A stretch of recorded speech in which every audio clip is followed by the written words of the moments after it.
You're watching Fugitive Redeye, and welcome to another episode of Redeye Responds. We're all familiar with WatchMojo, I assume, yes? WatchMojo is the scum of YouTube. They are garbage. They make shit videos. If you enjoy them, I guess that's fine, that's on you, but they're garbage. In all honesty, I think Chills is a more genuinely good video, and granted, I love Chills because I think he's kind of so bad he's funny. I don't think Chills is genuinely good, but I think he's more genuinely good than WatchMojo is. I think Chills puts more effort into his videos than they do, but point is, WatchMojo just pumps out lists like fucking crazy. Like, they just list after list after list. They do like 1,000 fucking videos a day, and they're all kind of weird and super specific. George Rockall Schmidt did a really good video of top 10 bullshit WatchMojo lists, and then his #1 pick on that was their top 10 Red Power Rangers video. It's like, why do they exist? Why do they do these things? But despite all that, obviously it is not my intention to harass anyone, and I can't condone anyone doing that. I'm just here to criticize their stupid opinions. It's nothing against them personally, and I don't believe anyone should go after them. But today we're going to be taking a look at several different WatchMojo videos, because I had to scour through them to get enough content for one video. The first 3 that we're going to have a look at all are about anime, but the last one, which we'll actually spend the most time on, is not going to be about anime. It's just going to be about TV shows and cartoons in general, and it's going to be the one I spend the bulk of it on, but we'll get the anime ones out of the way first. So we'll start off with their top 10 worst anime intros video, and we're actually going to look at one of their honorable mentions rather than one of the actual openings. I don't necessarily agree with all the openings, like there's a Naruto one that they put on here, but that one's one of the less Naruto intros in my opinion. It's not great, but it's definitely not as bad as they pointed out to be, but that's not the one we're going to focus on. So let's take a look at their honorable mentions. Or rather, their dishonorable mentions. Before we plug our ears so we don't have to listen to our top pick, here are a few dishonorable mentions.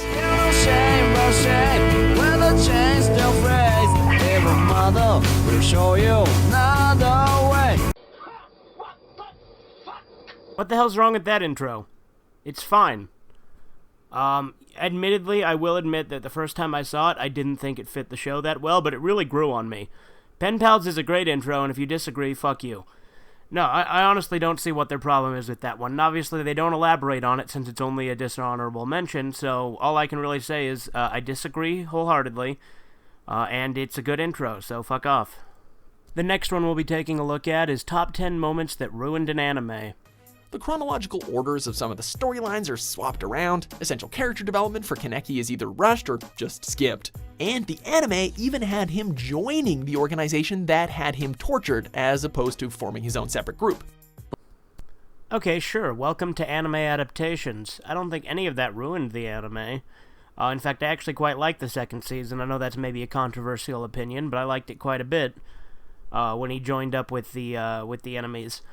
I don't think that any of that ruined it. I definitely think it maybe makes it inferior to the manga, but I definitely don't think ruined is the right word. And I still enjoyed it. If anything, Season 3 is the one that ruined it, but I'm still going to watch Season 4, because Season 4 so far seems better. Season 3 being the first season of Tokyo Ghoul Re, and Season 4 being the second season of that, because the first season out of it was garbage, where he had like that team with like that girl that was a gamer, because gamers are cool, gamer. And, like, he was, like, had his memories erased and shit. That season was bad, okay? Season 2 is a masterpiece compared to that. Satoru doesn't get the girl erased. After all that, they don't end up together? Upon discovering that he has the power to travel back through time in the body of his 11-year-old self, Satoru tries to change the future by saving his old classmate Keio from being killed at the hands of a serial kidnapper. Along the way, they form a sweet friendship that you hope will flourish into a romance one day as adults. No, not really. He saved her life. It was all about, solving the mystery of her murder. I mean, yeah, would it have been nice if they ended up together? Sure. But am I disappointed they didn't? No, because this isn't a fucking romance. I don't care that they didn't end up together. He saved her life, and that's what's important. Yes, maybe it would have been nicer if they did end up together, but it doesn't fucking ruin the show. Fuck off.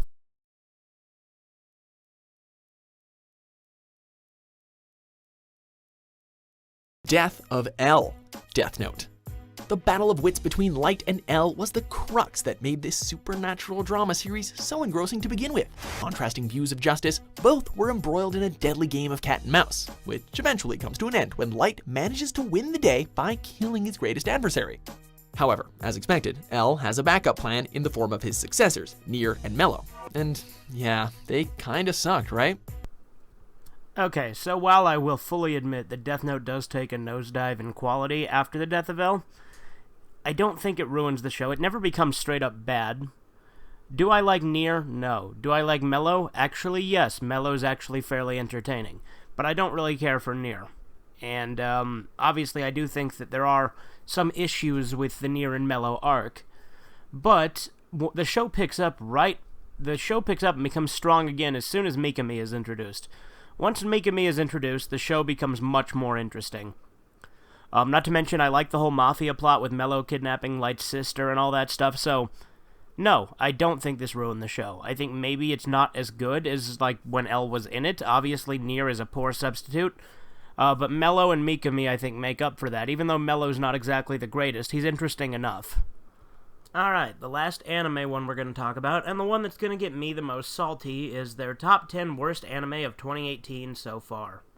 Obviously, this is an outdated video, but their number 2 pick is going to make me, and probably some of my audience, pretty angry. So let's take a look.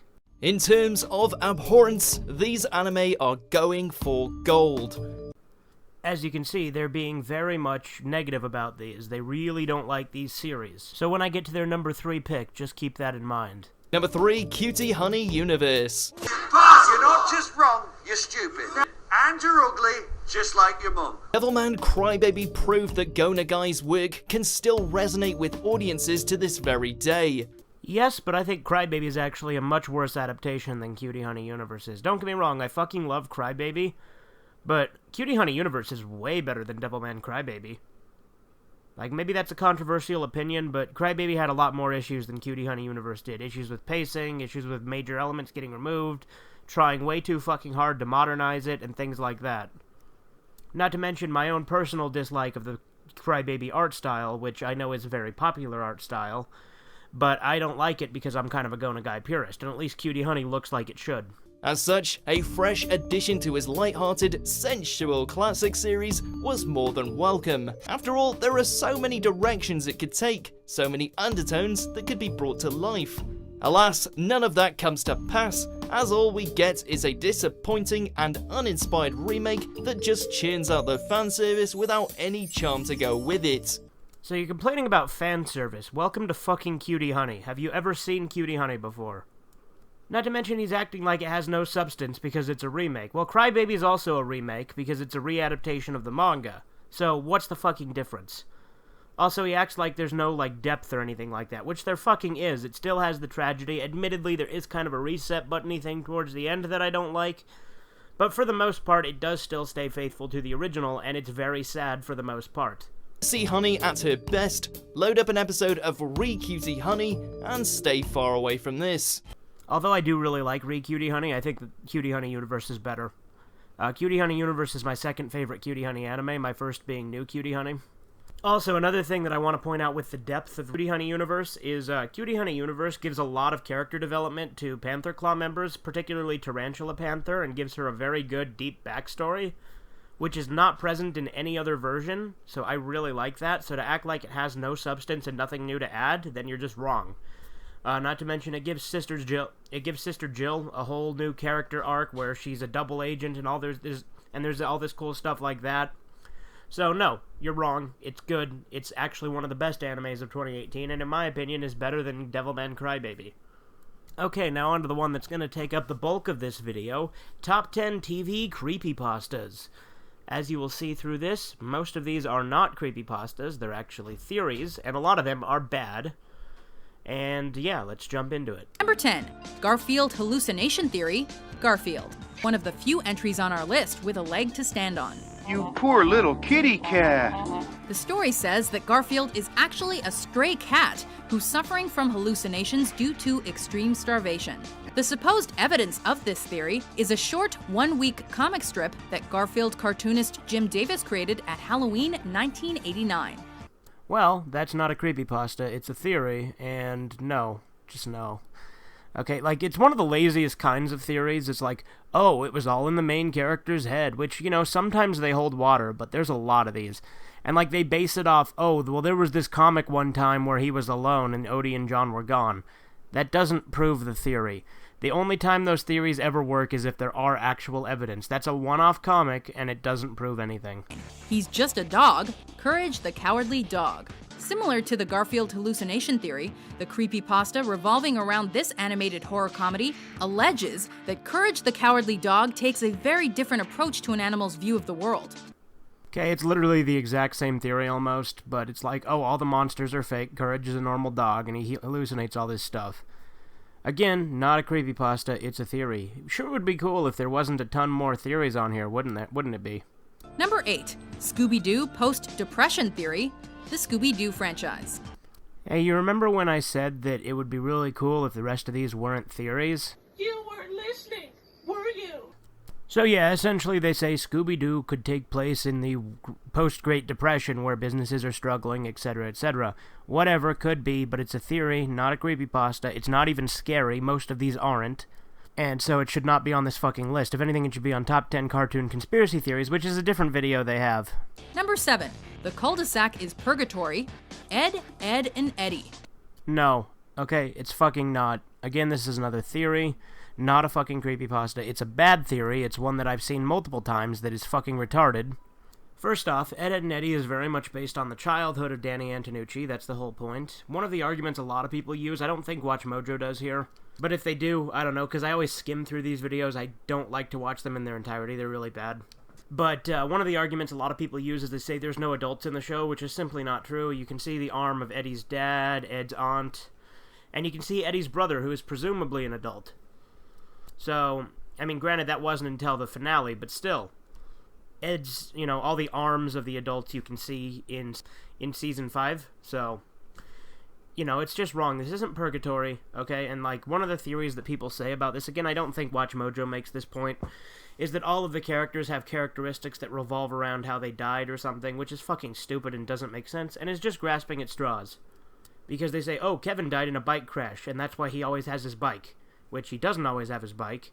And no, again, I don't think WatchMojo necessarily makes that point, but this is a bad theory, and it's always been a bad theory. Meaning that each of the children has died at distinctive points in time. For example, it's believed Eddie came during the Great Depression and met his end trying to swindle the other children. Okay, so I literally just went a few seconds ahead, and yes, they do actually make that stupid argument that, oh, this is how the characters died. So never mind. I take back that benefit of the doubt I was giving them. WatchMojo is retarded. Number 6. Dead Air and Big Imagination, Candle Cove. Holy shit, a real creepypasta, Candle Cove. Thank God they finally got one on here, boys, and a good one at that. Candle Cove is great. Enough said. I do think some of the fan sequels are better than the main story itself, but Candle Cove is a good creepypasta, so fair enough. Hey Arnold is non-fiction. Hey Arnold.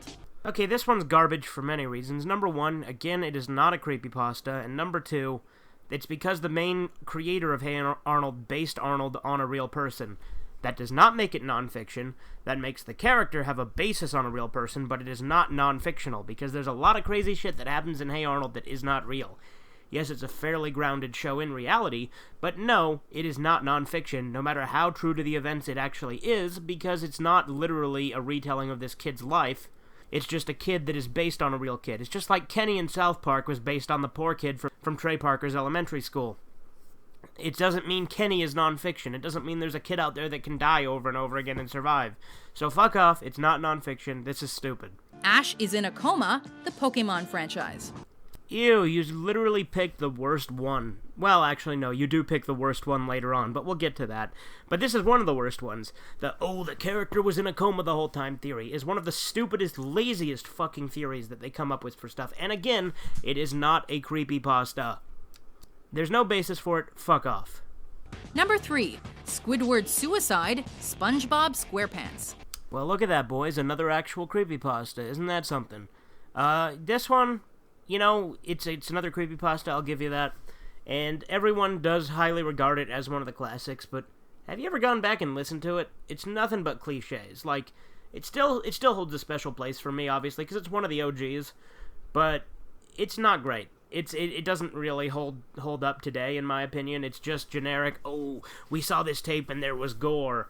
It basically became the basis for an entire bad genre of lost episode creepypastas. And although this was like one of the original ones to do it, it doesn't hold up. And while it is better than some of its follow-ups, it's definitely not the greatest creepypasta, and it's certainly not better than Candle Cove. Number 2, Dead Bart, The Simpsons. Okay, this one's the same thing as Squidward Suicide. It's a classic, but it doesn't hold up very well. And in my opinion, it's a lot stupider than Squidward Suicide, so yeah. 1, Angelica Made Them All Up, Rugrats. Well, they saved the worst for last, boys. Number 1, again, this is a theory, not a creepypasta.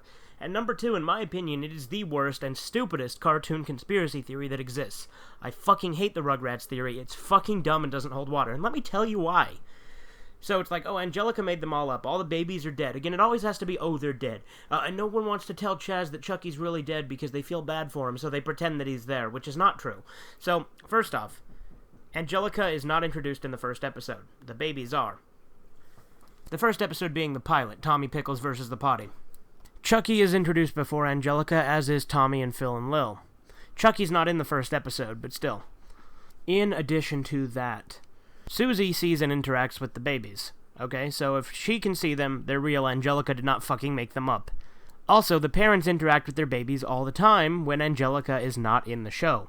And again, a large part of this theory is, oh, they're all dead. So no, fuck off. This theory is the stupidest fucking theory, and it's not a creepypasta either. So yeah, WatchMojo is crap, as you've seen, but don't harass them because that would be mean. Anyway, see you later.